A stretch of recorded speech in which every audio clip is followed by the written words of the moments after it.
যার যার দাবি আছে একটু ধৈর্য ধরেন। 15.5 বছর যদি ধৈর্য ধরতে পারেন, 2-1 মাস একটু ধৈর্য ধরেন। আপনারা কয়দিন হলো ভাই? এখনো তো 1 মাস হয় নাই, সামান্য কয়টা দিন গিয়েছে। দুনিয়ার জমানো সমস্ত দাবি দেওয়া নিয়ে সবাই এখন রাস্তায় নেমে গেলে যারা এখন সরকারে বসেছেন তারা দেশটা গুছাবেন কিভাবে? এতদিন আপনাদের দাবি দেওয়া কোথায় ছিল?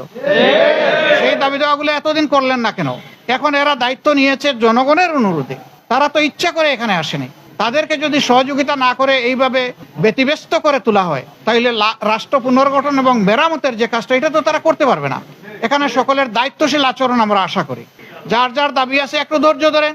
15.5 বছর যদি ধৈর্য ধরতে পারেন, 2-1 মাস একটু ধৈর্য ধরেন, ওনারা একটু গুছিয়ে আনুক, তারপরে আপনারা স্বাভাবিকভাবে নিয়মতান্ত্রিকভাবে আপনাদের দাবিগুলা তুলে ধরেন। কিন্তু সেইটা করতে গিয়ে আপনারা সচিবালয়ে ঢুকে পড়বেন, আপনারা বিশৃঙ্খল অবস্থা সৃষ্টি করবেন, এটা তো দেশের জনগণ মেনে নেবে না।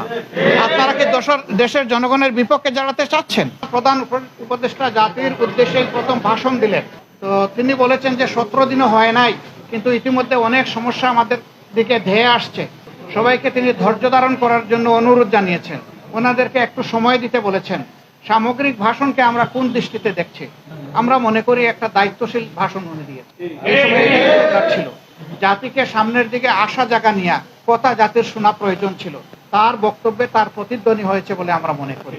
তবে এটা ঠিক যে এই প্রতিধ্বনির মধ্যে আমার আকাঙ্ক্ষা পূরণ না হতে পারে, আরেকজনের আকাঙ্ক্ষা পূরণ না হতে পারে। দেখতে হবে সামগ্রিকভাবে সারা দেশবাসীর আকাঙ্ক্ষার প্রতিফলন হয়েছে কিনা। আমরা মনে করি হয়েছে, এবং আমরা মনে করি তারা এখনো রাইট ডিরেকশনে আছেন। তাদেরকে সেভাবেই এগিয়ে গেলে আল্লাহ সাহায্য করবেন, দেশের জনগণও সাহায্য করবেন ইনশাআল্লাহ।